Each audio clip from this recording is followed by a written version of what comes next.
Vamos abrir nossas Bíblias em Mateus, capítulo 5.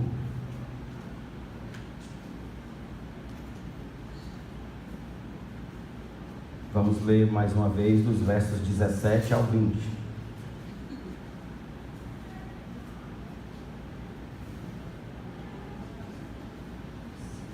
Mateus 5, do 17 ao 20.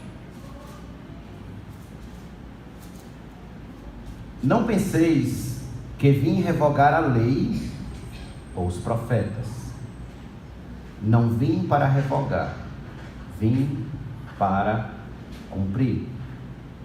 Porque em verdade vos digo, até que o céu e a terra passem, nem um i ou um tio jamais passará da lei, até que tudo se cumpra. Aquele, pois, que violar um destes mandamentos, posto que dos menores, e assim ensinar aos homens, será considerado mínimo no reino dos céus. Aquele, porém, que os observar e ensinar, esse será considerado grande no reino dos céus. Porque vos digo, que se a vossa justiça não excederem muito a dos escribas e fariseus, jamais entrareis no reino dos céus. Vamos orar. Querido e eterno Pai, graças te damos por tua benevolência, por tua boa vontade para com as nossas vidas, pelo privilégio de nos encontrarmos na tua casa, com liberdade religiosa, para te adorar, para louvar o teu nome, para engrandecer, ó Deus, ao Senhor em adoração, e numa adoração que se configure em espírito e em verdade. Ó Senhor, trabalha em nossos corações a partir de agora, aquieta a nossa alma, Senhor, prepara o terreno do nosso espírito para receber a semente do teu evangelho que será ministrado nesse instante. Rogo, meu Deus, que a tua sabedoria nos alcance hoje à noite e saiamos daqui, Senhor, mais amadurecidos, ó Deus, mais, ó Senhor, fortalecidos no conhecimento da tua palavra. Então, em nome de Jesus, fala conosco. Todos nós te agradecemos e todos nós digamos amém. Amém. Até que tudo se cumpra, foi o que nós lemos aí no verso de número 18. Na semana passada nós estivemos considerando nesse mesmo texto dos versos 17 ao verso de número 19, e ali nós tratamos que até que tudo se cumpra a lei moral de Deus, que são os 10 mandamentos, assim como também todo o Antigo Testamento, a lei e os profetas, ela permanece existente, válida e eficaz. Explicamos a importância dessa porção bíblica como ponte entre o conceito de cristianismo e a prática da vida cristã como um todo, e que não tem como entender todo o Sermão do Monte se a gente não entender essa passagem em particular. Bem sabemos, irmãos, que a lei, todo o Antigo Testamento, ele vai se resumir em 2 princípios macros. Quais são? Amar a Deus sobre todas as coisas e o próximo como a si mesmo. Isso é a lei. Esses dias, interpelado por alguém, a pessoa me disse, mas Jesus já cumpriu toda a lei. E aí eu expliquei para ela, mas os mandamentos de amar a Deus sobre todas as coisas e o próximo como a si mesmo, eles permanecem válidos, existentes e eficazes. Tudo bem. Jesus deixou muito claro que quem se olvidar, se negar a cumprir a lei e os profetas, e ainda ensinar errado, Jesus deixou claro que esse homem ou essa mulher será considerado como um pigmeu, um mínimo, um pequenininho, anão, pode-se dizer assim, no reino dos céus. Então nós trabalhamos na semana passada em cima da seguinte pergunta: até que tudo se cumpra, o que Cristo requer de nós? O que Jesus requer de nós? Eu dei 2 respostas semana passada e hoje vou dar a terceira e última. Primeiro, até que tudo se cumpra, Cristo quer que entendamos que a lei e os profetas permanecem válidos para a nossa vida, para a nossa regra de fé e prática. Segunda resposta, até que tudo se cumpra, devemos obedecer e ensinar todos os mandamentos, do menor ao maior. Devemos obedecer e ensinar. Eu expliquei a vocês que, de uma forma ou de outra, nós estamos ensinando os mandamentos, ou ensinando corretamente, ou ensinando erroneamente. Por exemplo, quando eu falo a verdade, eu estou ensinando a verdade, pelo exemplo. Quando eu falo a mentira, eu estou ensinando a mentira, pelo exemplo. Então eu estou o que fazendo com isso? Não apenas praticando, mas como ensinando o mandamento, certo? Então se eu faço o correto, eu estou vivendo e ensinando o correto. Se eu faço o errado, eu estou vivendo e ensinando o errado. Então Cristo quer que nós obedeçamos e ensinemos os seus mandamentos, quer seja do menor ao maior. Até que tudo se cumpra, o que Cristo requer de nós como seus discípulos? Terceiro lugar, até que tudo se cumpra, Cristo requer que nossa justiça seja maior que a justiça dos falsos religiosos. Eu vou repetir isso aqui. Até que tudo se cumpra, até que passem céus e terra, Cristo requer que nossa justiça seja maior que a justiça dos falsos religiosos. Então, nosso foco hoje à noite será no verso que nós não abordamos na semana passada, que foi o verso 20, o qual muitos estudiosos sérios consideram como o coração do Sermão do Monte. Veja comigo o verso de número 20 do capítulo de número 5, por favor. Porque vos digo que se a vossa justiça não exceder, essa palavra exceder significa não for além, não for mais, em muito, a dos escribas e fariseus, jamais entrareis no reino dos céus. A justiça de um discípulo de Cristo deve exceder, ela deve ser mais, muito mais que a dos escribas e fariseus. Agora prestem atenção. Os escribas e fariseus eram os principais personagens religiosos em Israel nos tempos de Jesus. Para quem não sabe, os escribas eram homens que passavam a vida inteira ensinando e interpretando a lei, interpretando o Antigo Testamento. Esses homens sabiam tanto da lei que em algumas situações eles eram chamados para ser advogados, por conhecerem tanto a lei. Assim eram os escribas.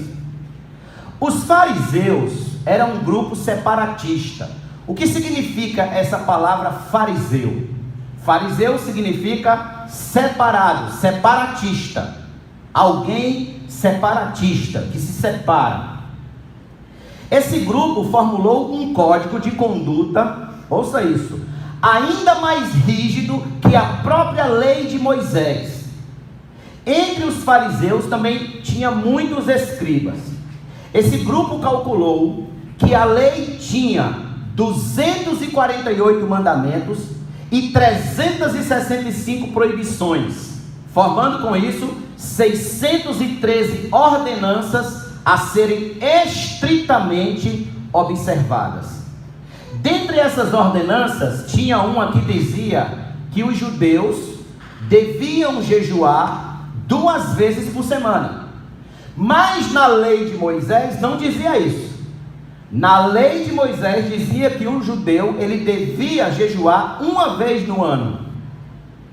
Veja como eles eram rígidos nessa questão. Eles eram tidos como os grandes paradigmas da virtude em Israel. Se alguém quisesse saber como era ser religioso, era só olhar para um fariseu. O fariseu, ele era a cópia perfeita da religião. Olha só, abra sua Bíblia comigo em Lucas capítulo 18. Lucas 18, por favor. Veja como era que um fariseu se comportava, religiosamente falando. Lucas 18, dos versos 9 a 12. Lucas 18, do 9 a 12. Diz assim a palavra de Deus. Propôs também esta parábola a alguns que confiavam em si mesmos, por se considerarem justos, e desprezavam os outros. 2 homens subiram ao templo com o propósito de orar, um fariseu e o outro publicano. O fariseu, posto em pé, orava de si para si mesmo desta forma: ó Deus, graças te dou porque não sou como os demais homens, roubadores, injustos e adúlteros, nem ainda como este publicano. Jejuo 2 vezes por semana e dou o dízimo de tudo quanto ganho. Era arrogantemente assim que ele se enxergava, como pessoas religiosamente superiores a todos os demais. Nenhum homem comum ousava se comparar a um escriba ou a um fariseu, porque eles se mostravam sempre muito santos, muito consagrados, pessoas muito diferentes, intocáveis, insuperáveis no campo da religião. Portanto, foi de espantar a qualquer um quando Jesus disse: se a vossa justiça não exceder, não for mais que a justiça de um fariseu e de um escriba, vocês não vão poder entrar no reino de Deus. Logo, surge a pergunta: como que as pessoas simples de Israel, pescadores, agricultores, homens simples, alcançariam uma posição de justiça acima e muito daqueles a quem elas viam como os homens mais santos da sociedade? Como? Isso só seria possível, meus irmãos, de uma forma. Vamos entender o que o nosso Senhor está dizendo aqui. Vamos começar pelo Antigo Testamento. Preste atenção. Se você não prestar atenção nisso aqui, você não vai entender nada do que eu estou dizendo. Deus disse em Isaías, capítulo 61, versículo 3, que desenvolveria um povo que seria chamado de carvalhos de justiça, plantados pelo Senhor para a sua glória. O Senhor ia desenvolver esse povo, chamado carvalhos de justiça. Outra pergunta: como o Senhor iria desenvolver esse povo? Como ele ia criar esse povo chamado de carvalhos de justiça? Vocês sabem o que é carvalho, né? Carvalho é uma árvore. Carvalho é uma árvore muito forte, muito alta e muito forte. Então veja, como eles iriam então, como o Senhor iria então desenvolver esse povo? Muito simples. Abram as vossas Bíblias então em Jeremias 31.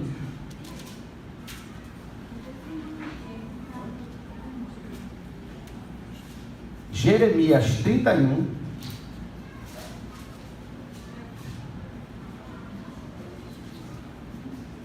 versículo de número 33.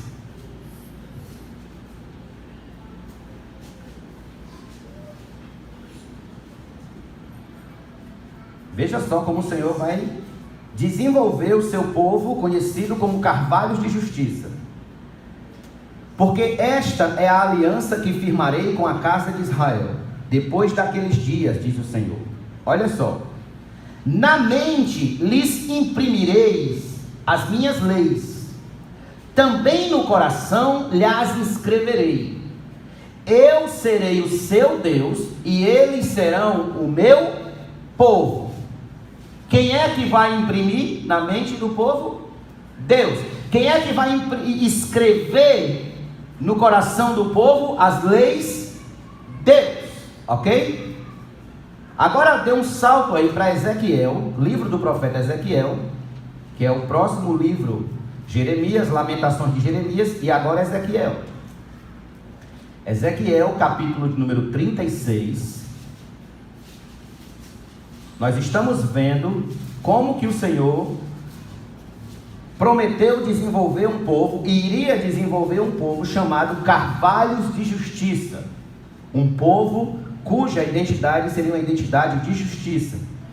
Ezequiel 36, verso de número 26. Olha o que o Senhor diz: dar-vos-ei coração novo, e porei dentro de vós espírito novo.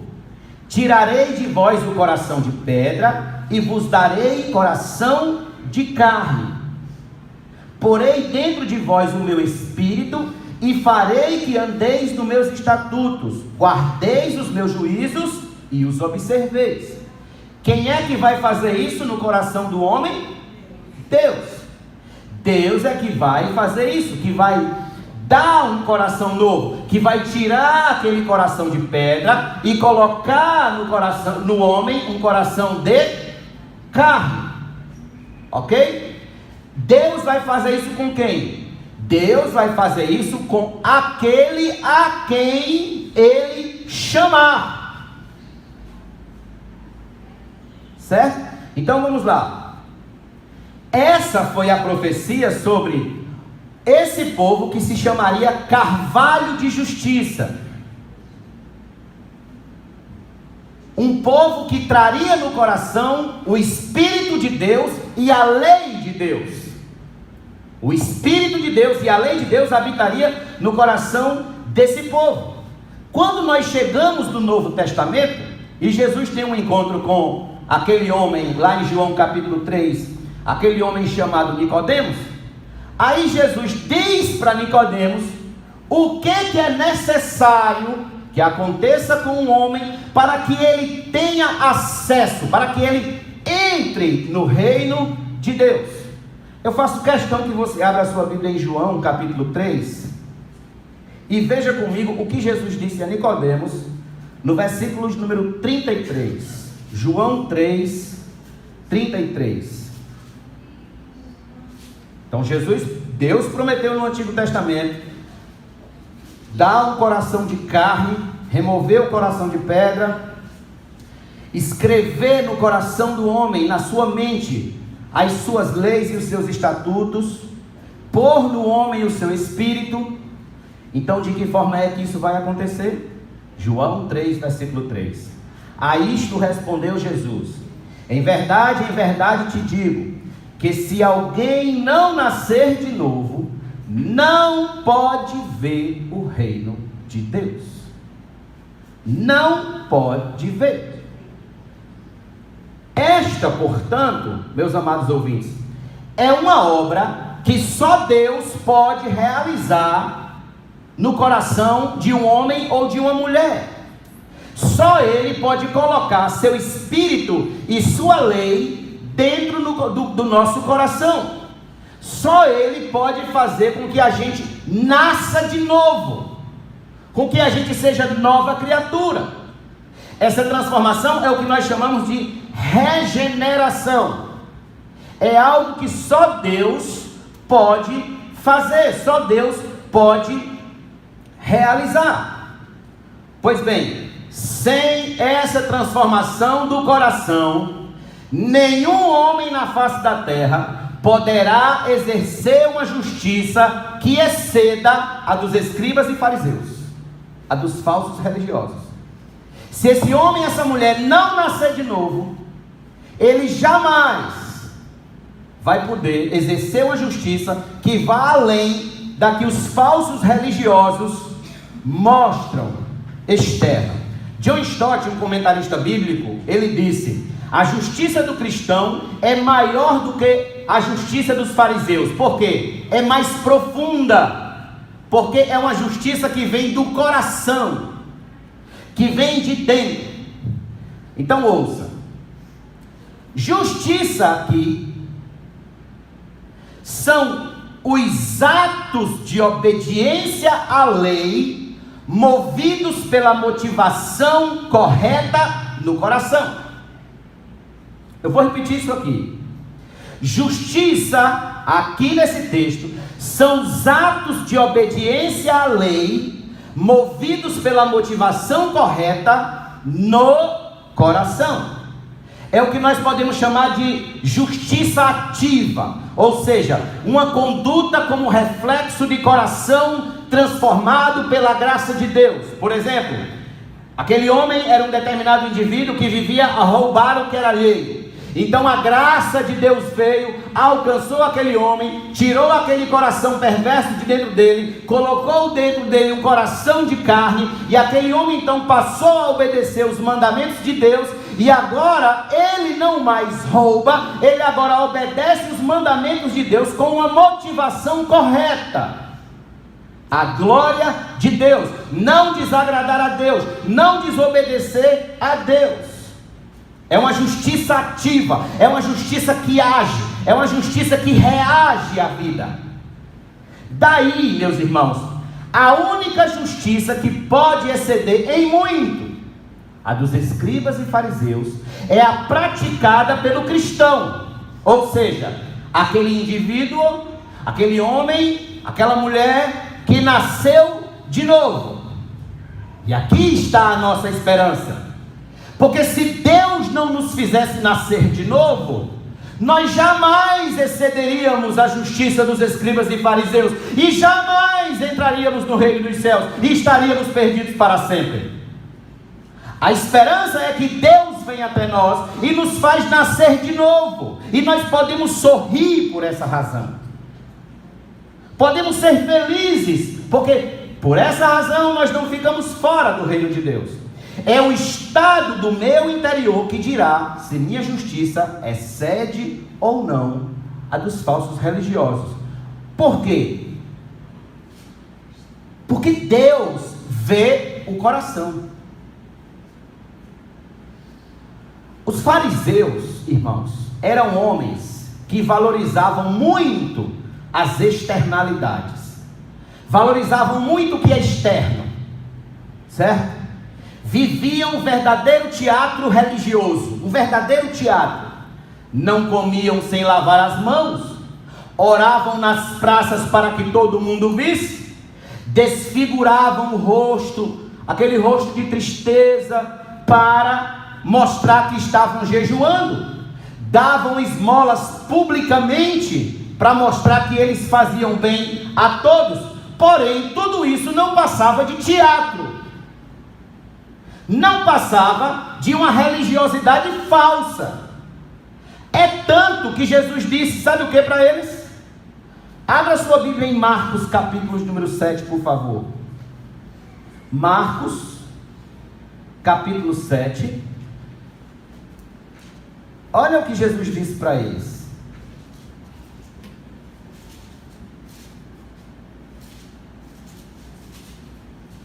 Versículo 1 em diante. Ora, reuniram-se a Jesus os fariseus e alguns escribas, vindos de Jerusalém.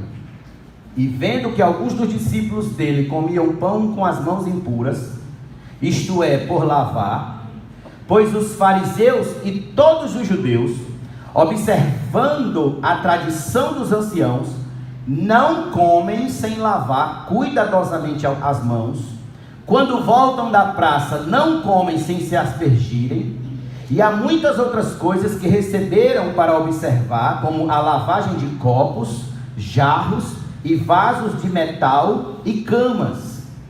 Interpelaram-no os fariseus e os escribas: Por que andam os teus discípulos de conformidade com a tradição? Por que não andam os teus discípulos de conformidade com a tradição dos anciãos, mas comem, olha o que eles dizem, com as mãos por lavar. Em outras palavras, comem com as mãos sujas. Respondeu Jesus: bem profetizou Isaías a respeito de vós, hipócritas, como está escrito: este povo honra-me com os lábios, mas o seu coração está longe de mim, e em vão me adoram, ensinando doutrinas que são preceitos de homens. Negligenciando o mandamento de Deus, guardais as tradições dos homens. E disse-lhes ainda: jeitosamente rejeitais o preceito de Deus para guardardes a vossa tradição. Pois Moisés disse: honra teu pai e a tua mãe. Quem maldisser a seu pai ou a sua mãe seja punido de morte. Vós, porém, dizeis: se um homem disser a seu pai ou a sua mãe, aquilo que poderias aproveitar de mim é corbã,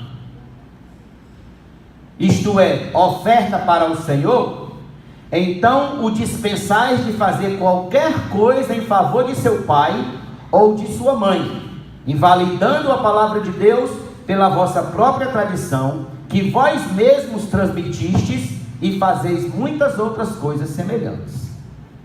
Observe, o coração dos fariseus era um coração avarento, apegado ao dinheiro, apegado aos bens, apegado ao material. Isso era tão forte neles, que eles negavam o 5º mandamento: honra teu pai e tua mãe. Certo? Eles maquiavam. Sabe o que é maquiar, né? Todo mundo sabe. Eles maquiavam como oferta ao Senhor aquilo que era devido para ser usado em benefício de seus pais. Aquilo que era para ser benefício dos pais, para eles honrarem os pais, dinheiro, a comida, enfim, eles diziam: não posso dar para os meus pais, isso aqui tem que ser do Senhor. Automaticamente eles descumpriam o mandamento de honrar a pai e mãe. Todavia, meus irmãos, sabe do que é que Jesus classifica esses homens? Os homens, os religiosos, os mais santos, publicamente, externamente falando em Israel. Sabe do que é que Jesus chama eles? Abra sua Bíblia em Mateus 23. Mateus 23.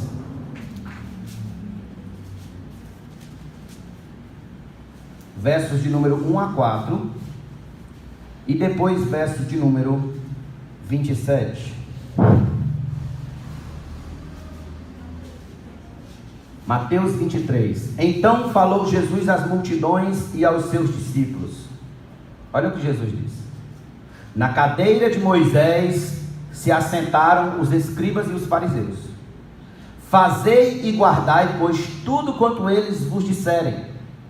Porém, não os imiteis nas suas obras, porque dizem e não fazem.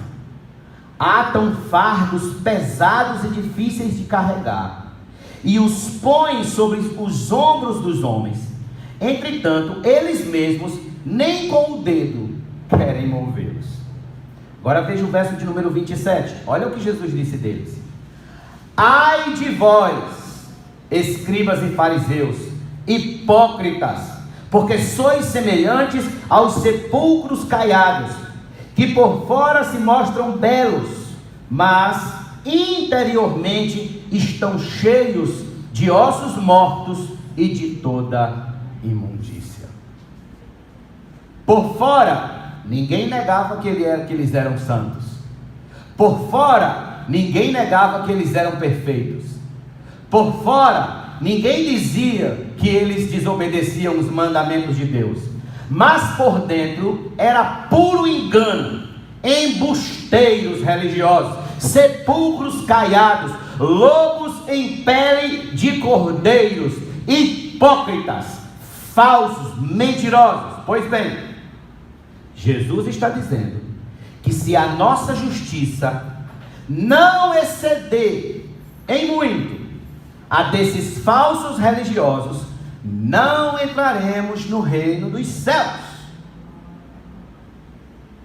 Daí o grande perigo de se arrogar evangélico por fora, mas ser um ímpio por dentro.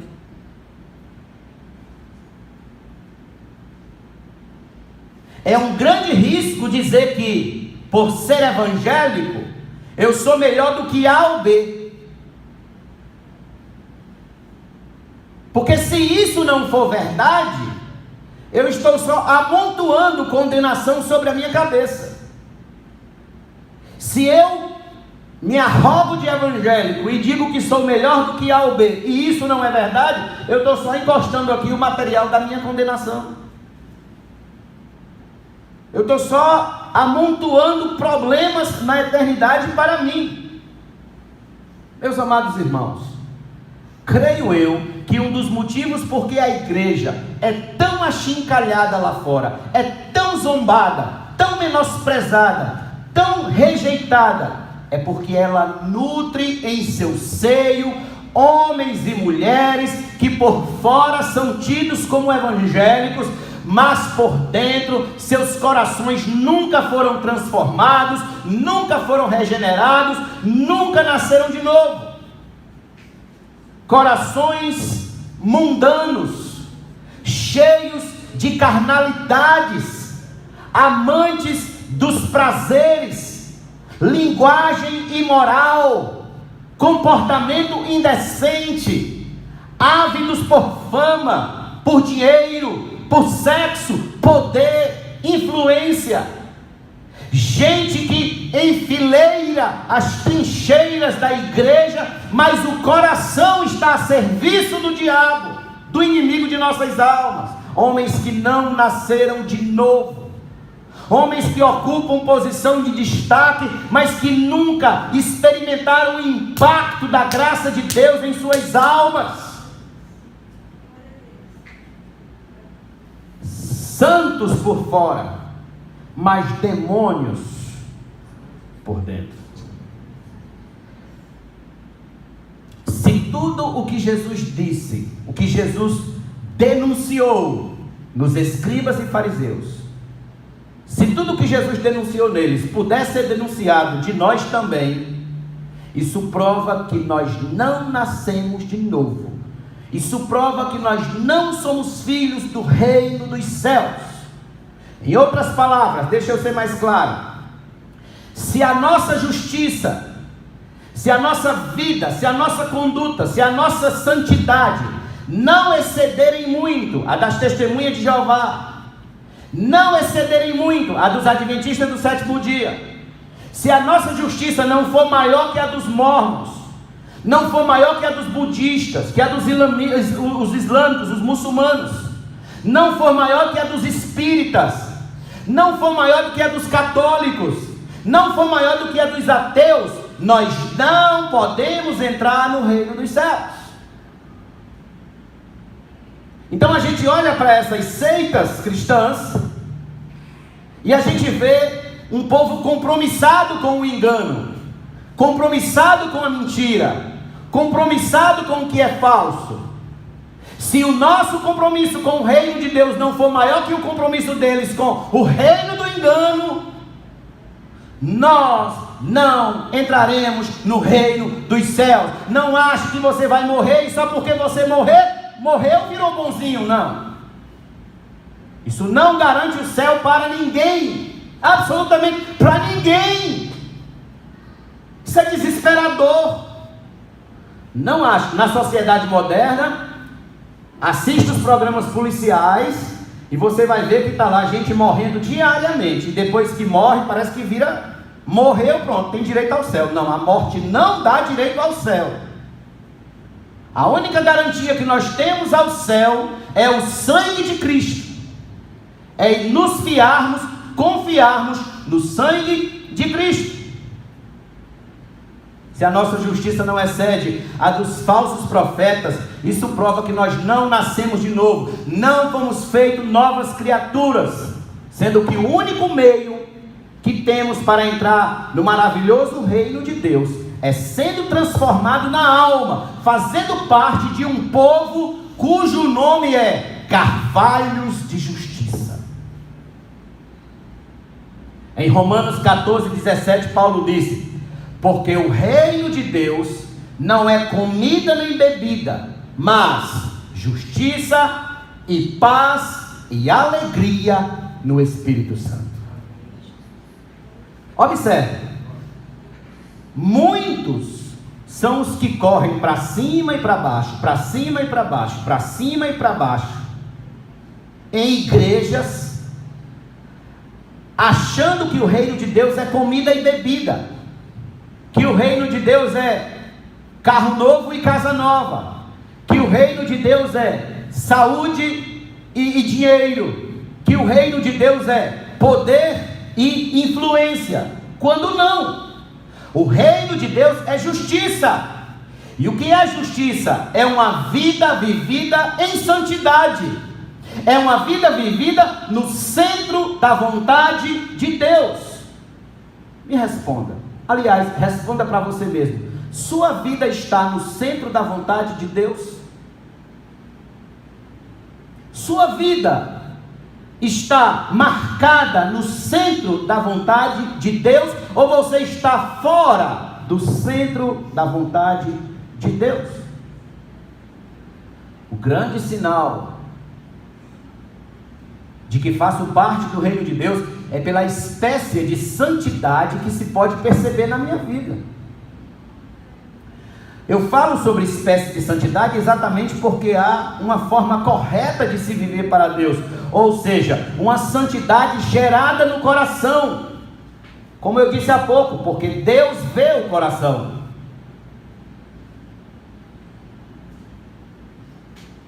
O cristão, ele não deve ficar esperando um anjo descer do céu e lhe revelar como ele deve ser santo, ou lhe entregar um pacote de santidade, ou um elixir de santidade.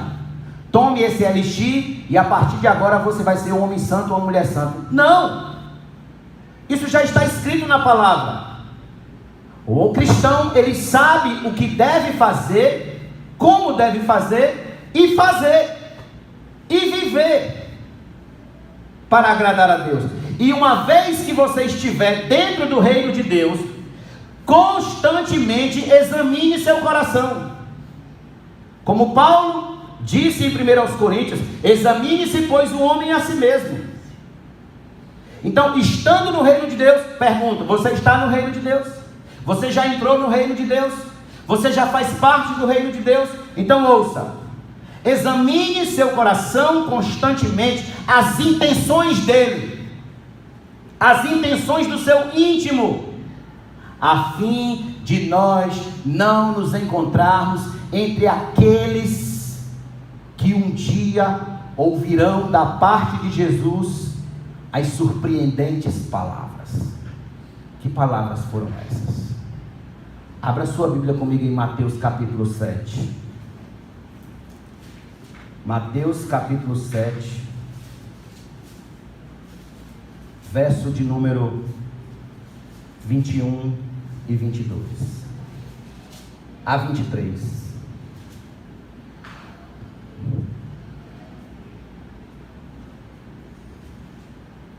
Nem todo, olha que palavras surpreendentes serão, nem todo o que me diz Senhor, Senhor, entrará no reino dos céus, mas aquele que faz a vontade de meu Pai que está nos céus.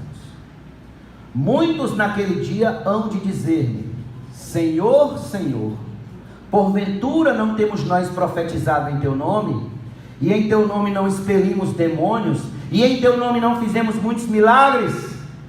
Então lhes direi explicitamente: nunca vos conheci, apartai-vos de mim, os que praticais a iniquidade.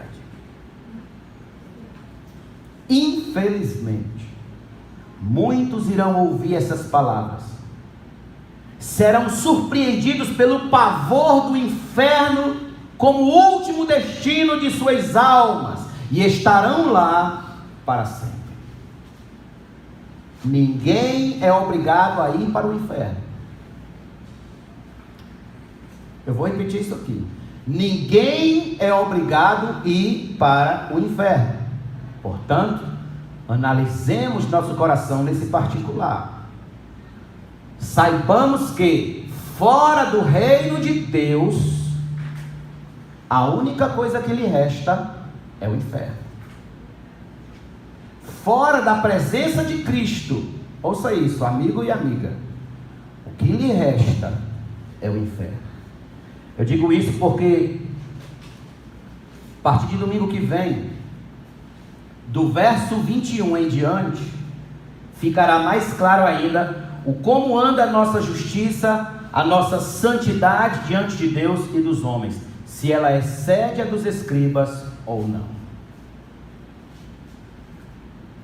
Dr. Martin Lloyd Jones, pregando sobre esse texto, ele disse: nosso Senhor ensina que a prova de que verdadeiramente já recebemos a graça divina em Cristo Jesus é que estamos vivendo no caminho da retidão, pois a verdadeira marca de um crente é que ele esteja mostrando a sua fé mediante as boas obras.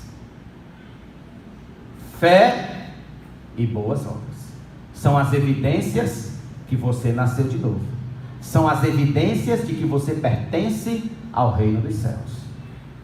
Aí eu pergunto: você nasceu de novo? Você vive em retidão?